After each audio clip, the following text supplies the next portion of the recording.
It's important to know how to make and identify triads, but we don't just want to stop there. We want to dig a little bit deeper, and we want to know why are triads important, and how do they function in relationship to one another. That's a really deep topic, and that goes beyond what we can do in a few videos, but I want to give you at least a taste of what's in store. I've written out here a short arrangement of the beginning of Twinkle Twinkle Little Star for piano. In the right hand, in the treble clef, I've written the melody.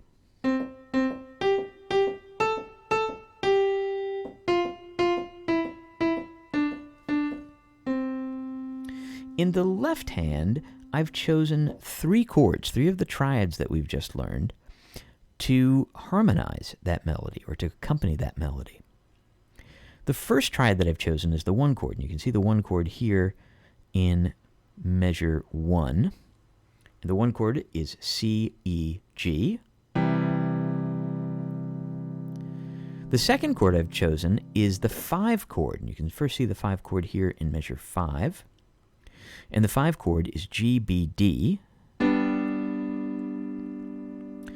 And then the final chord that I've chosen is the 4 chord, which is F, A, C, and that's in the 3rd measure.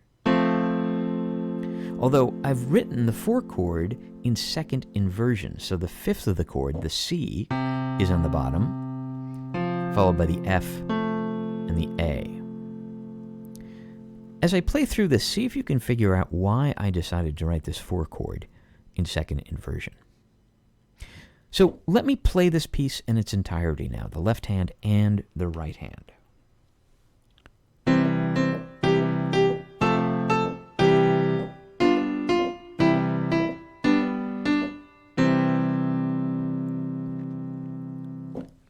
Notice how much more interesting this music becomes even if we just add these simple triads.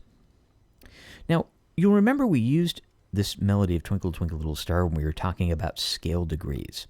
And we said that some scale degrees feel like they're more stable, some scale degrees feel like they're more unstable. One of the scale degrees that we said felt very stable was the scale degree number 1. And we see scale degree 1 at the beginning and at the end of Twinkle Twinkle Little Star. And we said that scale degree 1 is a scale degree to which all of the other notes of the scale are drawn. There's a gravity or a pull to it. And when we get back to 1, it very often feels like we're back at home base. One of the notes that is, or one of the scale degrees that is less stable is scale degree 2, and we just happen to find scale degree 2 right here in the second to last note.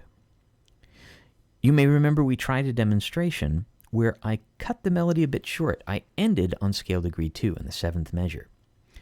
Let's try that again just to see how that feels.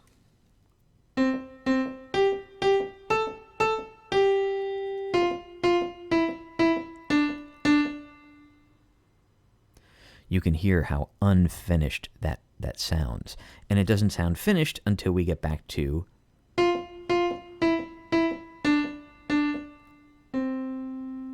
scale degree 1. And remember, we also gave scale degree 1 a name. We called it the tonic. Tonic just being sort of a fancy word for home base. Notice how heightened, though, that feeling of stability and instability is when I add the chords.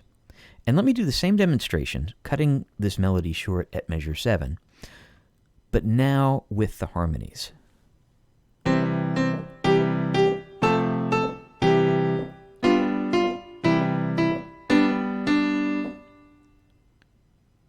We still feel that feeling of instability or incompletion, but it's more intense with the harmony. And then it really feels like we've landed back at home when we come back to the last measure.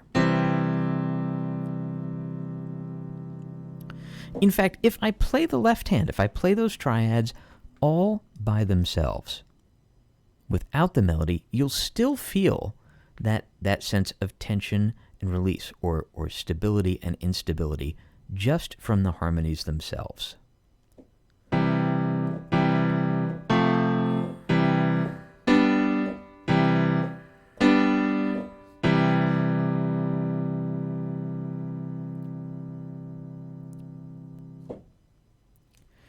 In the next video, we'll explore exactly why that is.